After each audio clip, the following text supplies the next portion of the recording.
30-minute reviews, beware of spoilers, and exploring hyperspace lanes are all available ad-free. But if you want to support the show, you can go to bewareofspoilers.com and click the support button that's available on the Spotify website. Thank you.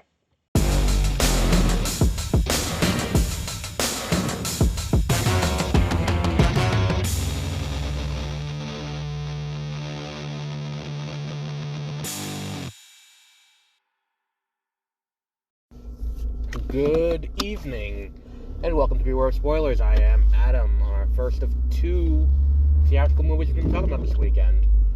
So, we're talking about Origin today. Origin being Ava DuVernay's new movie about the story of how the book Cast was written.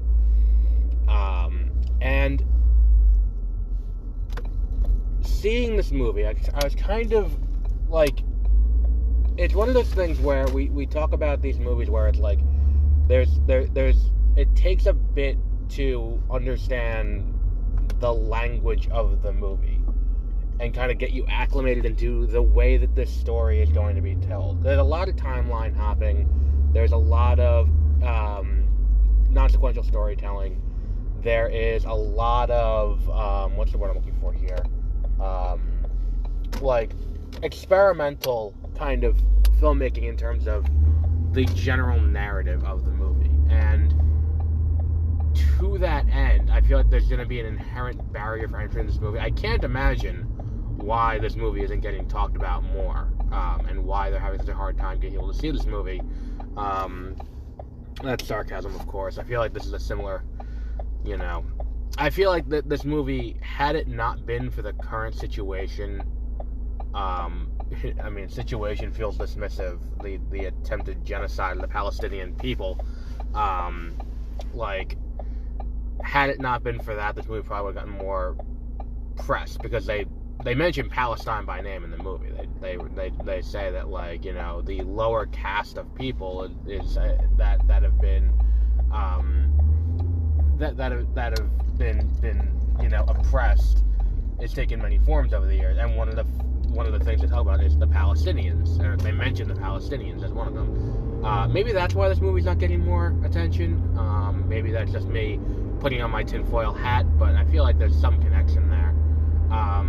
Regardless, the general idea of the movie is that back in 2020, a book came out called Cast: The Origins of Our Discontents.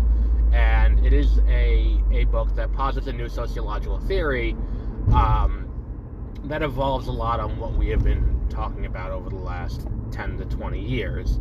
The ideas of systemic racism and how, the idea of systemic racism is something that is kind of American, but the idea of taking one class of people and keeping them down, or one group of people, defining them and keeping them as a lower, inferior class of people is not something that's uniquely American. It's something that's happened all over the world. For as long as there have been people, there's been this attempt to take one group and push them down to prop up another.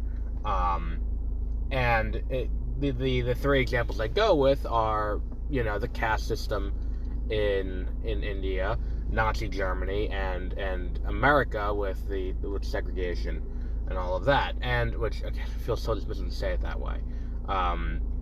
You get moments like that when you live record as soon as you leave a movie. So that's what this movie's about. It's the story of how Isabel Wilkerson, the woman who wrote the book, did the research and came to the results she did for her book. And I'll say this is sell a copy of the book because I did use my Audible credit for the month to buy the book. So it mission accomplished on that front. And I don't think that was the intent of this. I mean, to say its intent to sell you the book feels dismissive, but at the same time, it's promoting further reading. And that was the thing where it's like the movie starts and it's like, this is the story of how that book was written. I was like, oh fuck, am I gonna need to know the book? And you don't. It does a good enough job of priming you on what the general idea of the book is and what some of the central tenets of the book are, and how they relate to each other, and how her life intersects with these moments, and these aspects of it. And it's a really interesting thing. And it's one of those things where it's like, I as I'm watching, I'm like, God damn, like, how is it that people don't like Ava DuVernay as a filmmaker? She is just fantastic. Like, she can craft a scene, she can evoke emotion, she can do all of that while still being widely educational. Like, this movie is not a documentary by any stretch of the imagination. It's a dramatization. They say as much. I mean, Audra McDonald's in the movie, Nick Offerman's in the movie, like Vera Farmiga's in the movie, and I'm like, oh shit. Like, there was a moment when they introduced Vera Farmiga after the couple come back from Germany, and they show the book burning, and that was a moment that's having lightning too. I didn't know. It makes sense. I didn't know that All Quiet on the Western Front was banned in Nazi Germany. It makes sense because it's a profoundly anti-war book. But I never clicked that. But either way, the point is, like, the book is the movie is crafted so well, where it's designed to mirror modern life in the past, and show us kind of plainly what we're dealing with, in the past and in the present. And I think it does that very, very well through this kind of non-sequential, like, we're going to jump around a bit. We're going to jump to Nazi Germany. We're going to jump to, like, the 1930s in the United States. We're going to jump to this small town in the 50s. We're going to jump to, back to Nazi Germany. We're going to jump to India, and we're going to look at what happened with the castes in India. And all of these things kind of, because this movie kind of flows freely, and then we're going to jump back and forth between moments in her own life. And for all these moments to kind of, exist in this movie, in this kind of free-forming, like, it's not a timeline that's linear beginning to end. It's kind of this free-flowing mass of events in time. It does a lot to kind of drive home the points. It feels like you're watching an op-ed. That's kind of the thought I had very early on, is that this feels like I'm watching an op-ed. Like if you've read, like, we were 8 years in power or something like that, and you read, like, Ta-Nehisi Coates, the way he writes these lengthy op-eds that go into and out of, points and stuff. It's very free-flowing. And that's what this kind of feels like, is that we're, like, it's like free-form poetry, kind of.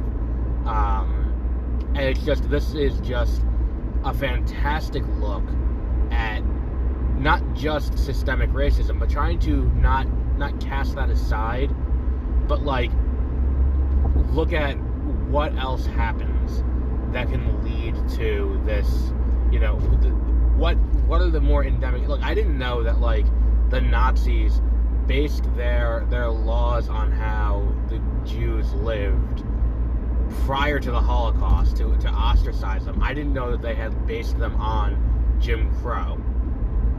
Like, I didn't know that. And it's just, like, one of the things that's, like, you watch that and you're like, oh, holy shit, that is something right there.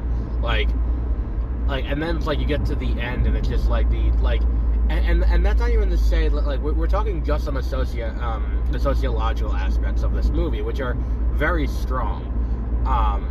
But the movie also lands key emotional moments so well, too, within the life of Isabella. Like, the aspect of her life where it's, like,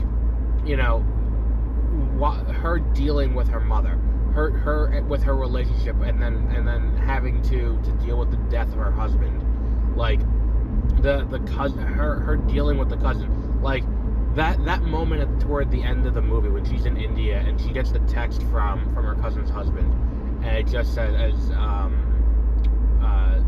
I think today's gonna be the day, and the cousin is on the couch or in bed, just on all kinds of medical tubes and stuff, and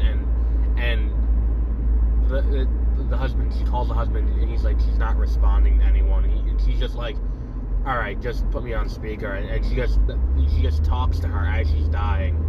It's just this heartbreaking moment that's made all that, like, it just crashes everything down around you, and it's as you're like, these moments break up moments of, like, hearing about systemic injustice all over the world, and then you come back to it, and it's like, oh, and then not only are you dealing with all of these issues, but you're dealing with these issues that are profoundly human and profoundly personal and profoundly, like, emotional on top of that.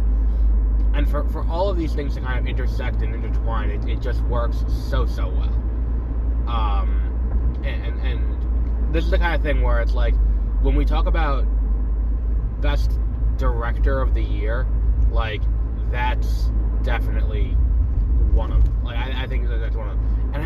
And then it's like taking real moments and kind of layering them in to give this movie something like resembling a timeline, like using key events like the death of Trayvon Martin, like the what's it called, like the the election of Trump, the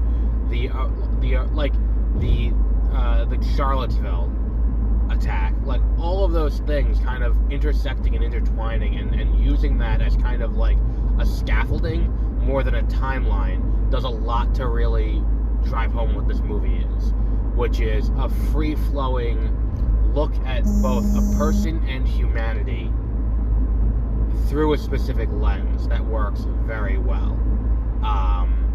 I would highly recommend this movie. Anyone who has not seen this movie, it's hard to find because it's hard to, like, between this and Zone of Interest, it's very hard to find a movie, find screenings of these movies, and I find that a little weird. But it's definitely worth watching. And it's just, it is seeing the most horrific of humanity, and then seeing, like, but it doesn't have to be this way. If we can recognize the source of these problems and change it, the world could be something different. It works very well. But I think on that note, we'll wrap up there for today. Tomorrow morning, we'll be talking about the documentary out of Sundance, Finding Mavis Beacon. I'll be watching that tonight. Tomorrow afternoon, we'll be talking about the movie American Fiction. And then on Sunday, we'll be talking about... oh, no, probably not Sunday. Sunday, my Sunday's packed. Maybe we will on Sunday. We'll see. Masters of the Air. We also have Masters of the Universe Revolution. Maybe we're going to ditch that Peter Capaldi show. Because, time. But we'll wrap up there for today. So until our next episode, go see Origin. If you have a theater showing it, this is definitely a movie to see. Go see Origin. See it if it comes to streaming. Watch this movie. That's all I can really say about it. Just watch this movie. But until our next episode, have a great rest of your week.